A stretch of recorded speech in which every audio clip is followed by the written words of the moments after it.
Hello folks, how you doing? It's Jaff here from Clobber Records and welcome to my top 20 albums of 2019. Now, I know in the past I've done these and I've rattled on for ages, so in the interest of actually hoping that you watch all of this, I'm going to go very, very quickly this year, and hopefully while you're having a poo or on the bus or doing something else that doesn't take very long, you'll be able to watch all this and find some albums that you haven't listened to and maybe agree with some of my selections, and if you don't, please let me know. So in order to do that, I'm going to channel the old spirit of Top of the Pops and do it in a kind of rundown way. So, cue the music. And number 20 is Arcona, An Age of Capricorn. Literally just out and sneaking in at the last moment. This is ritualistic goat worship from Poland, biting black metal done right, straight out of the bumhole of Beelzebub himself. In at 19, glorious deathcore from those wonderful Welsh bastards Venom Prison, titled Samsara and out on Prosthetic Records. This is tip-twistingly heavy and without a doubt the best thing this band have done by miles. At 18, it's Hath and Of Rotten Ruin, a filthy skid-marked cesspit of enormous quality. This hovers somewhere around your groin, which is exactly where it belongs. It's out on Willowtip. On to 17 and it's Varnum with Ageless Fire, self-proclaimed elementary black metal and out on Profound Law. This is fresh, intelligent and even has an active volcano on the cover, which begs the question, what more do you need, apart from maybe a glacier and a wolf and a frozen moon?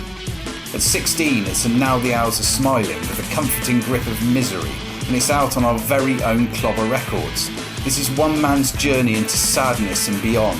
Hailing from the land of carrot stalks and toothless sugar beet salesmen, you have to ask if there could be a better or a worse place to torture yourself in this way. The answer is undoubtedly both. In at 15 is Haunter with Sacramental Death Qualia. Filled with sensations of pain and misanthropic delusion, this band hail from Texas, a place known for rodeos, oil and bushes. Sounds like an eventful night down in the sex dungeon. On to 14 we have Shamash with their scintillating, beautiful and thought-provoking release Hearts of No Light. On Prosthetic, this is another chapter in their Bible of Swiss black metal. Head to the mountains, friends, it's going to be a cold one and someone has shat all over the sun. At 13 is UK Gloom from Cana.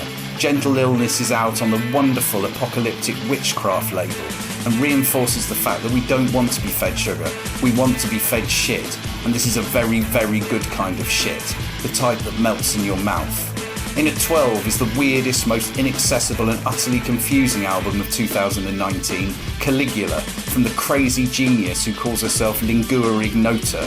Her last album was called All Bitches Die, and this one, They All Die Again, along with everybody else. At 11 we find Cult of Luna and their Swedish death dance entitled The Dawn to Fear.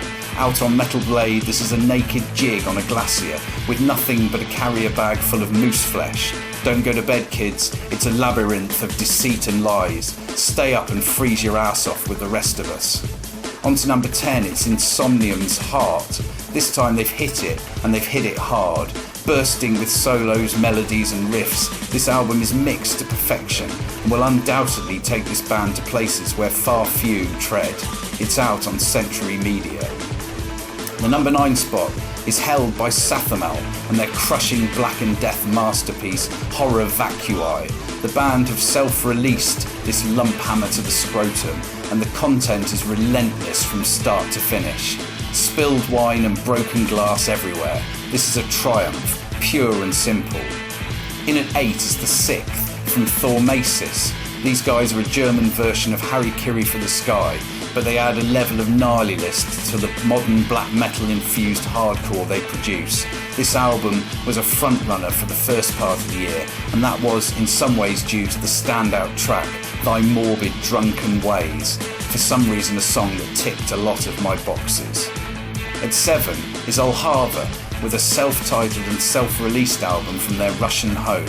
This is excellent atmospheric black metal with a cover to die for and consists of only two 20-odd minute songs. It's minimalist, glorious and perfect for a stroll through the Caucasus. It's winter filleth after half a bottle of vodka. On to number 6, it's Necronautical with Apotheosis. Out on Candlelight, this is energetic black metal from one of the finest bands in the UK right now. This record has well and truly put them on the map, which is ironic seeing as their name literally means death to all things sailing related. Top 5 now, and we have Cloak with The Burning Dawn. This band took my album of the year spot back in 2017, and they've returned with another belter of an album. This is a grade A banger filled with bucket loads of groove and genuinely memorable riffs. It's out on Season of Mist. At 4 is Slipknot with We Are Not Your Kind. Obviously this band are one of the biggest names on Metal Planet right now, but in 2019 they released an album so unexpectedly intelligent that it brought them a whole new dynamic and meaning.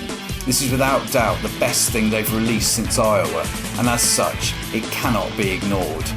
On to number 3, we have Weeping Choir from US noisecore enthusiasts Full of Hell. This is one of those records where everything seems to go outwards. The band break genres, break bones, break hearts, and seemingly don't break for breath at any point. Out on Relapse, this is a well-dug pit full of horribleness. Adorable with a capital G. Number 2, it's White Ward with Love Exchange Failure. This Ukrainian four-piece have created what is so very close to being the best record of the year. This is more than an album, it's a musical journey and tells a tale of rough Eastern European neighbourhoods full of strung-out paupers and desperation. It's a painting, a novel and an album all rolled into one. It's quite simply absolute brilliance, all packed into 67 minutes of your life. Love Exchange Failure is out on the phenomenal De Burma Morty Productions. So, that brings us to the top spot, and I can now reveal that my number 1 album for 2019 is Bloodhouse Nord with Hallucinogen. This band never stayed true to one idea, and have chosen this time to turn from the darkness to the psychedelic. This album, again out on De Burma Morty, is the result. It's a scintillating and panoramic experience to a level expected of this French extreme outfit, and the very fact that this album had to be rushed out early because some asshole leaked it, yet it still has made the impression it has, is testament to just how very good it is. And that's why Bloodhouse Nord Hallucinogen is my album of the year. So there we have it, folks. That was a bit quicker, wasn't it? 6 minutes, 7 minutes? Wow. Probably a bit longer than having a poo, but if you're still sat there, don't forget to wipe, and up you get, and get on with your life. Great to see you all again. Going to be back with loads more videos next year. In the meantime, have a great Christmas. Happy New Year. Love you all. Catch you soon. Bye.